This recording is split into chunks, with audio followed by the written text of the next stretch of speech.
Doctor ইউনূসের 2 বছর প্রাথমিকভাবে 2 বছর ক্ষমতায় থাকাটা প্রায় নিশ্চিত মনে করছে জনগণ। বাকি 2 বছর কিংবা 3 বছর ধীরে ধীরে নিশ্চিত হবে। দর্শক, রাজনীতিতে পাবলিক পারসেপশন সবচেয়ে গুরুত্বপূর্ণ। জনগণ কি মনে করে দেখেন, বিএনপির লোকজন যতই ডিসেম্বরের মধ্যে নির্বাচন চাও, বিএনপির নেতাকর্মীরা কেউই বিশ্বাস করে না যে ডিসেম্বর নির্বাচন হবে। আপনি যদি ফজলুর রহমানদের বক্তব্য, মির্জা ফখরুলদের বক্তব্য, তাদের হতাশ মলিন মুখের দিকে তাকান, তাহলে আপনি বুঝতে পারবেন যে আসলে তারা কি বিশ্বাস করে। এর মানে তাদের বিশ্বাস, পারসেপশন ইজ ভেরি ইম্পর্টেন্ট। যেহেতু বিএনপি বিশ্বাস করে যে ডিসেম্বর নির্বাচন এটা ফাও কথা, এ কারণে বিএনপির নেতাকর্মীরাও ওই ডিসেম্বর নির্বাচনের সিরিয়াস প্রস্তুতি নিচ্ছে না, বরং অন্য বিষয়গুলোকে গুরুত্ব দিচ্ছে। এর মানে বিশ্বাস, বাংলাদেশে কোনো জনগণ ডিসেম্বর নির্বাচন হবে এই ধরনের চিন্তা করে প্রস্তুতি নিচ্ছে না।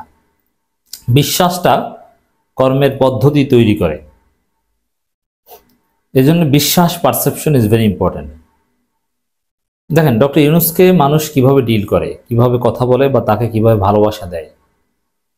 কেউ যদি বিশ্বাস করে ডক্টর ইউনূস আর কয়েকদিন আছেন ক্ষমতায়, তাহলে এক ধরনের ভালোবাসার বহিঃপ্রকাশ হবে। আর যদি মনে করেন যে না, কমপক্ষে 2 বছর তো আছেনই, তাহলে আরেক ধরনের, আর 5 বছর হলে আরেক ধরনের, তাই না? সাপোজ আর 6 মাস ক্ষমতায় আছেন ডক্টর ইউনূস। এখন ডক্টর ইউনূসের কোনো বিরুদ্ধে শক্তি তাকে গালাগালি করে 6 মাস যদি জেল খাটতে হয়, তারপরে সে রাজি হবে যে 6 মাস তো, তারপর তো ঠিকই আমি রাজকীয়ভাবে বের হয়ে আসবো। কিন্তু যদি 5 বছর এই ধরনের বিশ্বাস থাকে, তাহলে কিন্তু এই ঝুঁকিটা নেবেন না। এজন্য বিশ্বাস বা পারসেপশনের উপর ভিত্তি করে কর্মসম্পাদন হয়, কর্মসম্পাদনের পদ্ধতি ঠিক হয়। তো দর্শক, একটা খবর, 2 বছরের জন্য বিমস্টেকের চেয়ারম্যান ডক্টর ইউনূস দায়িত্ব বুঝে নিলেন ডক্টর ইউনূস। এখন দেখেন, 2 বছরের জন্য এই আঞ্চলিক আন্তর্জাতিক সংস্থাটার চেয়ারম্যান হলেন ডক্টর ইউনূস। তার মানে 2 বছর তিনি ক্ষমতায় থাকছেন এটা নিশ্চিত। তিনি কি মাঝখানে চেয়ারম্যানশিপ ছেড়ে চলে যাবেন নাকি অন্য কাউকে বানিয়ে? প্রথমে এর স্ট্রাকচারাল জবাব হচ্ছে যে না, এখানে চেয়ারম্যান এটা ডক্টর ইউনূস, এটা ঠিক আছে, কিন্তু বেসিক্যালি এটা পেয়েছে বাংলাদেশ। এর মানে ডক্টর ইউনূস যদি কালকেও চলে যান, তাহলে বাংলাদেশের দায়িত্বে বা বাংলাদেশের রাষ্ট্রপ্রধান, সরকার প্রধানের দায়িত্বে কালকে যিনি আসবেন তিনি চেয়ারম্যান হবেন। এটা কোনো সমস্যা না। এই সময়ের মধ্যে সরকার পরিবর্তন হলে না, এটা কিছুই না। এরকম হাসিনা অনেক জায়গার দায়িত্ব ছিল, জায়গাটা অটো রিপ্লেসড হয়ে গেছে ডক্টর ইউনূসের মাধ্যমে। এটা কোনো সমস্যা না। কিন্তু এখানে আমি যেটা বোঝাতে চাচ্ছি সেটা হচ্ছে পাবলিক পারসেপশন। মানুষ মনে করছে যে 2 বছরের জন্য বিমস্টেকের চেয়ারম্যান বাংলাদেশের এক্সিকিউটিভ চিফ হিসেবে, অতএব 2 বছর আগে তো আর তিনি যেতে পারবেন না। তার 2 বছর থাকাটা মানুষ নিশ্চিত ধরে নিচ্ছে, তাকে এমনভাবে ওয়েলকাম জানাচ্ছে, কনগ্রাচুলেট করছে যে ডক্টর ইউনূস 2 বছর থাকছে না। বিষয়টা অনেকটা এরকম, 2 বছরের জন্য বিমস্টেকের চেয়ারম্যান বাংলাদেশ ডক্টর ইউনূস। এই খবরটা এভাবে একটা পাবলিক পারসেপশন তৈরি করে। ব্যারিস্টার আসাদুজ্জামান ফুয়াদ কিন্তু বলেছেন যে 2, 3, 4 বছর ক্ষমতায় থাকতে পারলে বাংলাদেশ সত্যি মালয়েশিয়া, সিঙ্গাপুর, দক্ষিণ কোরিয়ার মতো হবে। তো এখন 2 বছরের জন্য বিমস্টেকের চেয়ারম্যান, আবার ব্যারিস্টার আসাদুজ্জামান ফুয়াদরা 4 বছরের জন্য চান, পিনাকি ভট্টাচার্যরা 4-5 বছরে চান। এই সরকারের পক্ষ থেকে কেউ কেউ দি বস বলে উই ট্রাস্ট ইন ইউনূস এটা রিটেট করছে। এর মানে কি? চারদিকে ডক্টর ইউনূসকে চাওয়া হচ্ছে। অতএব দর্শক, এই পারসেপশন তৈরি হচ্ছে, আর এই পারসেপশনে যে ডক্টর ইউনূস অনেকদিন থাকবেন, 2, 4, 5 বছর, সেই পারসেপশন তৈরিতে 2 বছরের জন্য বিমস্টেকের চেয়ারম্যানের দায়িত্ব নেওয়া ডক্টর ইউনূসের এটা একটা গুরুত্বপূর্ণ ভূমিকা পালন করছে। আপনি দেখবেন এই নিউজ যেসব জায়গায় শেয়ার হয়েছে, যেসব গণমাধ্যমে এসেছে 2 বছরের জন্য বিমস্টেকের চেয়ারম্যান বাংলাদেশ, এইসব গণমাধ্যমের নিচে মানুষ এভাবেই কমেন্ট করছে যে যাক, কমপক্ষে 2 বছর তো থাকছেন। যদিও এই চেয়ারম্যান হওয়ার সাথে ডক্টর ইউনূসের একদিন থাকারও সম্পর্ক নেই, কিন্তু মানুষ মনে করছে না 2 বছর পর্যন্ত থাকছেন।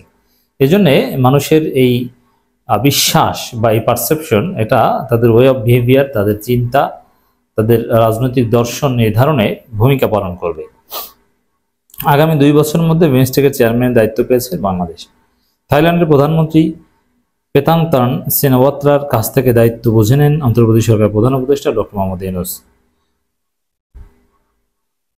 থাইল্যান্ডের ব্যাংককের ষষ্ঠ বিমস্টেক শীর্ষ সম্মেলনে শেষে 4 এপ্রিলে দায়িত্ব বুঝে নেন প্রধান উপদেষ্টা।